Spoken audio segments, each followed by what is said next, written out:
నీతిమంతుల గుడారముల్లో రక్షణను గూర్చిన ఉత్సాహ సునాదాలు వినబడుతున్నాయి. నీ ఇంటిలో ఏ సునాదాలు వినబడుతున్నాయి? ఏ మాటలు వినబడుతున్నాయి? బహుశా కొంతమంది గృహాల్లో బూతు మాటలు వినబడుతున్నాయేమో, మరికొంతమంది గృహాల్లో బూతు పాటలు వినబడుతున్నాయేమో కదా. వ్యర్థమైన పాటలు కొంతమంది ఉదయం నుండి సాయంకాలం దాకా ఇంటిలో మోగిస్తూనే ఉంటారు. దేవుని సన్నిధి ఎందుకు ఉంటుంది ఆ ఇళ్లల్లో? పరిశుద్ధాత్మ దేవుడు ఎలా నివసించగలడు ఆ ప్రాంతాల్లో? పరిశుద్ధమైన వాతావరణం నీ ఇంట్లో ఉన్నప్పుడే దేవుని నామం నీ ద్వారా మహింపరచబడుతూ ఉంటుంది. నీతిమంతుల గుడారములలో, గుడారం అన్న చోట టేబర్నేకల్ అనే మాట అక్కడ వాడబడింది. అనగా నీతిమంతుల గుడారములో రక్షణ యొక్క అనుభవాన్ని వారు ఎరిగి ఉంటారు. దేవుని రక్షణను గురించిన అనుభవాన్ని నువ్వు తెలుసుకున్నప్పుడు, అనుభవ జ్ఞానంలోనికి వచ్చినప్పుడే నీ ఇంటిలో ఉత్సాహ సునాదాలు వినబడతాయి.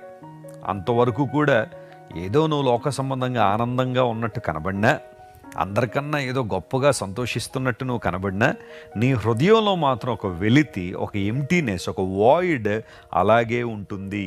ఏది కూడా నీకు సంతోషాన్ని ఇవ్వదు ఒక స్థానానికి వచ్చిన తర్వాత.